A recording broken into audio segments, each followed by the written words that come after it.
Hey, this is Renew Education, and let's look at this case. I call this case adult wisdom, being wisdom teeth. This is an adult, much older generation here, still has the wisdom teeth. Now they're giving him a problem. But the discussion today is mostly going to be about looking at this case as if he might need extractions and full arch work or whatever. So I'm going to look at some of the bone characteristics we don't always see in other cases that matter. And I'm going to mention a little bit about really why the wisdom teeth are a problem. I used to be on the fence about should we get them out or should we leave them in. Most people don't want teeth extracted, so they don't want to deal with wisdom teeth extractions in their lives. But if this person here had a very difficult, chronic, medical history here that's got complicated with a lot of things, this could be very serious, this infection on the wisdom tooth. So that's one of the problems. The second thing is like you're still dealing with this later on in life. You'd rather deal with this when you're younger than when you're older. And having to deal with the wisdom teeth. This case is also a big perio case. So let's look at the treatment assessment. So let me look at those things that we talked about in the other ones. This is a orange on periodontal. Not quite a red, but an orange, because there's still a lot of bone, but we're getting into a lot of vertical bone loss, and this patient is a red sinus and a red facial bone case. So when you have red on the facial bone areas and you have this kind of periodontal disease, you're going to be having more bone loss faster. And then I put down that this patient is in orange on the orthodontics. The teeth are very crowded. So when the teeth are crowded, there's not a lot of bone in between the teeth. So you can see like there's very little room between these areas of teeth. So when the patient loses a tooth, it's very hard to get into these areas sometimes to get your implant in.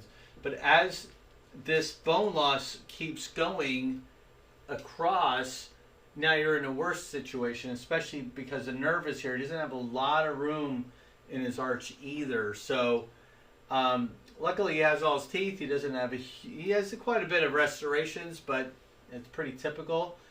Let's look at this a little closer.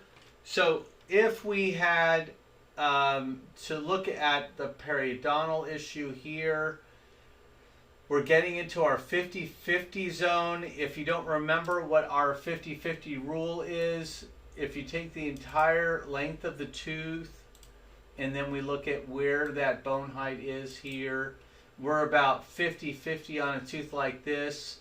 If you get into a tooth like this, we're certainly below that, or even the tooth next door, even though it's got this kind of crooked root. But now when you look further back, as we have more and more bone loss, we will have a kind of a lopsided scenario with how much bone you have, and teeth don't fall out just because they are at a 0 to 100. They fall out or have bigger problems right around that 15%, maybe even the 20%. So 20% in the bone, 80% out of the bone. Here, this one looks a little bit more like maybe 60-40. Here, 60, that's 40. So that's not the best. You don't want to start losing any more bone. In particular, let's look at the first molar sites on the upper. Very problematic when you lose these. This is why it's such a bad sinus case. So let's look at that on judging how that's going to look. Look how far those roots go up into the sinus cavity, and how the sinus cavity comes down below between the roots. And that's a very difficult situation. The other difficult situation is because I can't see the ligament around here. And that could be ankylosed already. Here's a little bit of ligament, so that gives me a little bit of hope. But look at that. When this goes away, you're going to not have a lot of bone here when this tooth gets lost. So that's definitely a problem. when this patient starts losing in the first molar positions. Now here's our second molar and our third molar infected area here. It's tooth number 17. That will render this one obsolete. But you can already see the calculus buildup right here on this wisdom tooth. So this patient has an oral hygiene issue, which is causing the periodontal disease. I see a lot of calculus around. And so definitely get these two out. I would say both of these out just to help save the second molar. So this is why you want the wisdom teeth out, in my opinion, is now you're creating problems for second molar, and you don't want to start giving the second molar problems and leading it to a root canal or something like that. So wisdom teeth aren't really helping them here at all, and so that's why would have gotten them out earlier in life instead of waiting till now, and now they're diseased. You can also see that he's got these root canals on the second molar here, which is really not good because he won't feel that there's decay coming in underneath that crown because the wisdom tooth is trapping disease or trapping food or something back here that's causing that problem.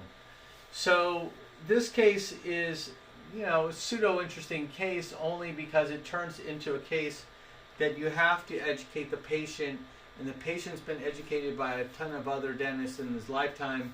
And so how much trust do you have with that patient on now finally extracting those wisdom teeth? And so you're pretty much going to let it ride. I would still take these two out and then try to convince the patient down the road sooner than later, but possibly take care of these. What kind of happens on one side typically happens on the other, and not too short order of time. The big problem this patient really has is the periodontal issue and the genetics that they were susceptible to having periodontal disease with that very, very thin bone is going to really wreak havoc.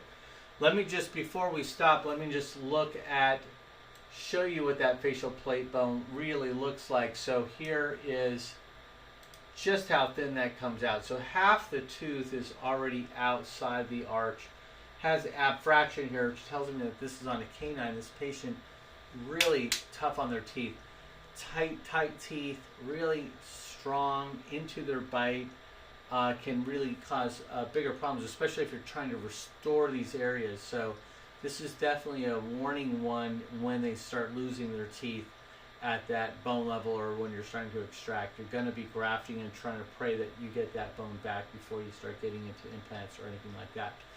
So that's about it for this one. Very simple, very straightforward. Like us on Facebook and subscribe to us on YouTube, and look out for some of our live stream broadcasts. All right? Okay.